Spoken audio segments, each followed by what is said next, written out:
Assalamualaikum warahmatullahi wabarakatuh. Berjumpa lagi dengan saya anak-anak dengan materi kelas 11, materi terakhir yaitu koloid. Yang kita bahas hari ini adalah salah satu dari sifat koloid, yaitu efek Tyndall. Menggunakan beberapa alat-alat sederhana dan bahan-bahan sederhana yang ada di sekitar kita. Alat dan bahan yang diperlukan dalam praktikum ini adalah yang pertama, gelas berisi air 200 ml. Yang kedua yang adalah spatula. Senter, kertas, garam, kopi, dan susu. Yang pertama adalah garam dengan air. Kita campurkan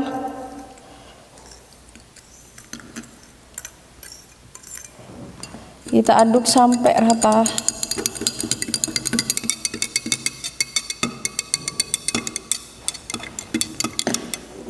Larutan kedua dari kopi dengan air.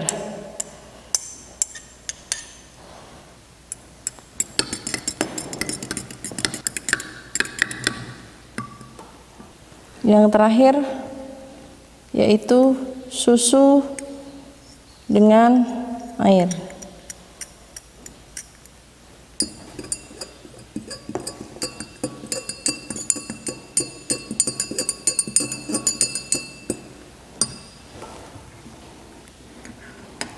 Larutan pertama, jelas terlihat bahwa larutan ini adalah homogen. Tidak terlihat lagi dua partikelnya antara garam dengan air, tidak terlihat lagi, sehingga dia tetap berwarna bening atau tidak berwarna. Larutan yang kedua, larutan kopi. Apabila larutan kopi ini diaduk terus, dia akan menjadi larutan yang homogen. Namun apabila dia didiamkan, maka akan terjadi endapan. Yang ketiga, larutan susu. Larutannya sedikit keruh tetapi homogen.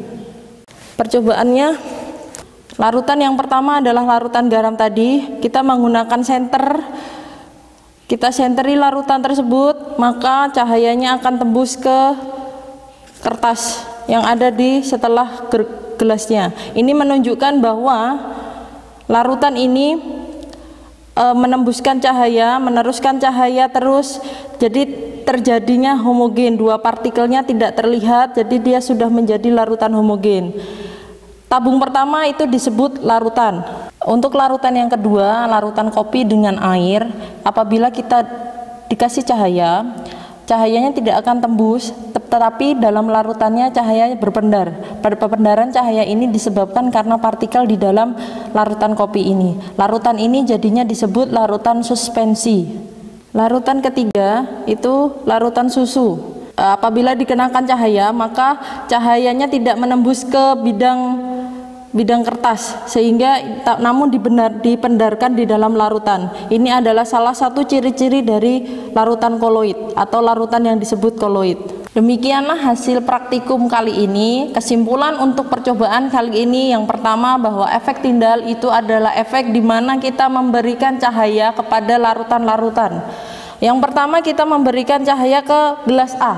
Gelas A ini cahayanya lurus terus akan diteruskan melalui gelas ini. Jadi ini disebut gelas yang berisi larutan. Yang kedua, cahaya ternyata tidak tembus melalui larutan dalam gelas kedua karena cahaya dipendarkan di dalam larutannya. Larutan ini disebut suspensi.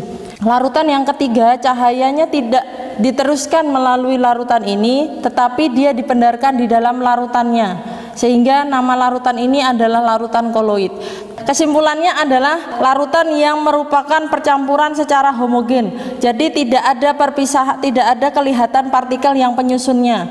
Homogen terlihat seperti air biasanya, padahal di dalamnya ada partikel garam. Yang kedua, suspensi. Larutan suspensi adalah larutan yang partikel dalam larutannya terlihat, meskipun dengan kasat mata larutannya terlihat, partikelnya terlihat. Ini bisa kita lihat kalau kita melihat larutan kopi. Larutan kopi partikel kopi masih bisa lihat, partikel air masih kita bisa lihat. Yang ketiga adalah koloid. Dalam koloid cenderung ada dua partikel di dalamnya, tetapi kita tidak bisa memperlihatkannya dengan kasat mata, hanya saja dia bisa terpisah antara satu dengan yang lainnya. Baik, demikian praktikum hari ini, semoga bermanfaat. Akhir salam, wassalamualaikum warahmatullahi wabarakatuh.